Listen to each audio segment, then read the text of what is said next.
सुरुवातीलाच बिनविरोध झालेल्या राज्यसभा निवडणुकीची बातमी आहे। 7 जागांसाठी सत्ताधारी आणि विरोधकांनी 7च उमेदवार दिलेत। त्यामुळे आता मतदानाची आवश्यकताच नाहीये। मात्र शिंदेंच्या शिवसेनेतली नाराजी यावेळी उघड झाली आहे। ज्योती वाघमारेंना शिंदेंनी संधी दिली आणि त्यावरून अडसूळ नाराज झालेत।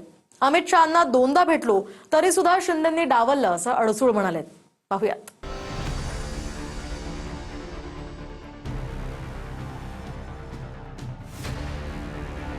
महाराष्ट्रातील राज्यसभेची निवडणूक अखेर बिनविरोध झाली, कारण 7 जागांसाठी 7च उमेदवार देण्यात आले।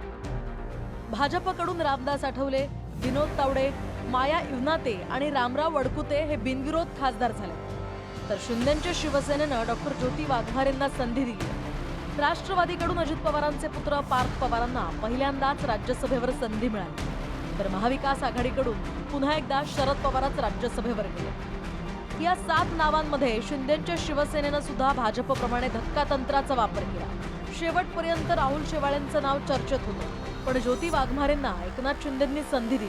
त्यामुळे आनंदराव अडसूळ नाराज झाले।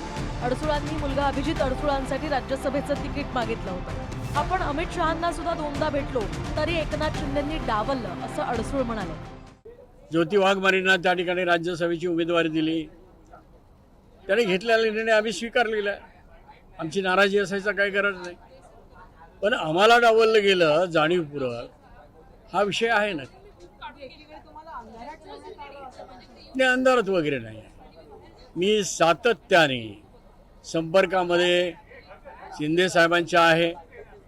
2-3 वेळा अमित शहा साहेबांची भेट घेऊन ह्या गोष्टी त्यांच्या लक्षात आणून दिलेल्या आहेत। आता तरी सुद्धा जर त्याचा दखल घेतली जात नसेल तर कुणाला दोष द्यायचा? आपल्या नशिबाला। आदरणीय एकनाथजी शिंदे साहेब यांची मनापासून आभारी आहे की त्यांनी महिला दिनाच्या पार्श्वभूमीवरती महाराष्ट्रातील तमाम महिलांना एक सन्मानाची भेट दिली राज्यसभेच्या या उमेदवारीच्या माध्यमातून, आणि लाडक्या भावानं आपल्या लाडक्या बहिणीला दिलेली ही ओवाळणी आहे। एकनाथ शिंदे साहेबांनी माझ्यासारख्या एका गोर गरीब दलित की बेटी, भीमराज की बेटी, जे मी प्रत्येक वेळेला अभिमानानं सांगते, त्या भीमराज की बेटी, गरीब की बेटी, दलित की बेटीला दिलेला हा न्याय आहे असं मला वाटतं। शिवसेनेच्या माध्यमातून देखील डॉक्टर ज्योतिताई वाघमारे यांना शिवसेनेने राज्यसभेची संधी दिलेली आहे। खरं म्हणजे त्यांना देखील याची काहीच कल्पना नव्हती, परंतु शेवटी शिवसेनेमध्ये सर्वसामान्य कार्यकर्त्याला बळ देण्याचं काम गेल्या 3-3.5 वर्षापासून आम्ही करतोय, आणि त्याचाच एक भाग म्हणून ज्योतिताईंना राज्यसभेची संधी दिलेली आहे। तसं तर एकनाथ शिंदे आणखी एक अधिकचा उमेदवार देणार असल्याचं बोललं जात होतं। दुसरा उमेदवार शिंदेंनी रिंगणात उतरवला असता तर मग शरद पवारांच्या विरोधात हा उमेदवार उभा राहिला असता आणि मग प्रत्यक्ष मतदानाची वेळ आली असती। पण शरद पवारांच्या विनंतीमुळे आणखी एक उमेदवार दिला नाही असं शिंदेंनी सांगितलं। आदरणीय शरद पवार साहेबांकडून आलेली विनंती आणि एकंदरीत त्यांचं जे काही ज्येष्ठत्व जे आहे, त्यांनी देखील राज्यासाठी देशामध्ये जे केलेलं काम आहे याचा सर्वांनीच विचार केला, आणि सर्वांची भावना होती की ही निवडणूक बिनविरोध व्हावी। 6 दशकाची प्रेमाची नाती आहेत आणि त्यांना सगळ्यांनाच आनंद झाला की आदरणीय पवार साहेब राज्यसभा लढतायत, आणि मी उद्धवजींचे आणि प्रत्येक शिवसैनिकाचे अंतःकरणातून आभार मानते।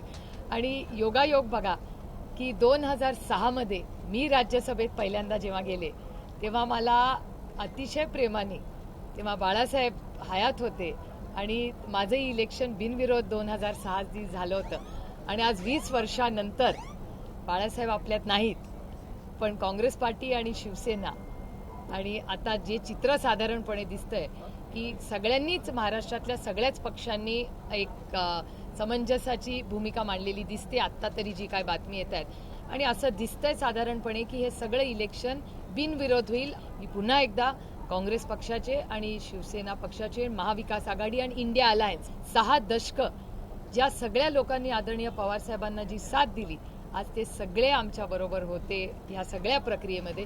याबद्दल मी माझ्या अंतःकरणातून त्या प्रत्येकाचे मनपूर्वक आभार मानते. महाविकास आघाडीच्या आमदारांच्या संख्याबळावर एकच उमेदवार निवडून जाणं शक्य होतं. आमदारांच्या संख्याबळानुसार क्लेम ठाकरेंच्या शिवसेनेचा होता. आदित्य ठाकरे वारंवार जागा सोडणार नाही असं बोलत होते. अखेर शरद पवारांच्या नावासमोर ठाकरेंनाही पवारांनाही जागा द्यावी लागली.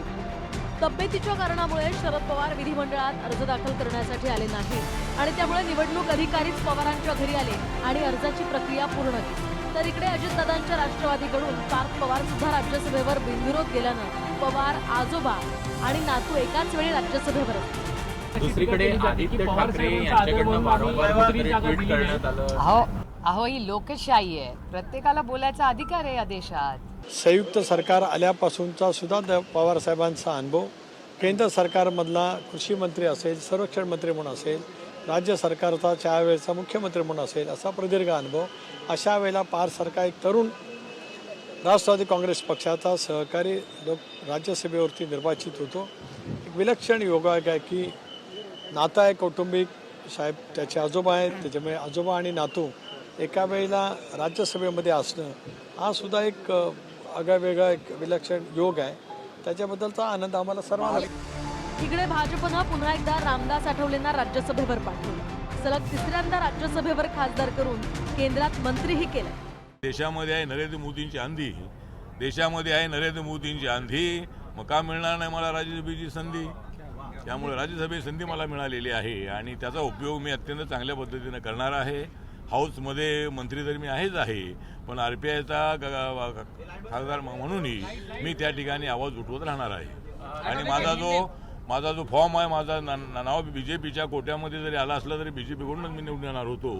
त्यामुळे मी 2 वेळेला याच्या अगोदर रिपब्लिकन पार्टी ऑफ इंडियाच्या तिकिटावर मी इथे निवडून आलेलो आहे. त्यामुळं आतासुद्धा मी रिपब्लिकन पार्टीच्या AB फॉर्मवर माझा फॉर्म भरलेला आहे आणि मी रिपब्लिकन पक्षाचा आहे. माझा BJPसोबत अलायन्स आहे, मी NDAमध्ये आहे आणि त्यामुळं मला चांगलं काम करण्याची संधी मिळालेली आहे. राज्यसभेवर एका जागेसाठी तसं 37 आमदारांची गरज होती. मात्र 7 जागांसाठी 7च उमेदवार आल्यानं निवडणूक बिनविरोध झाली आणि फोडाफोडीही टळली. Bureau report, TV9 Marathi, Mumbai.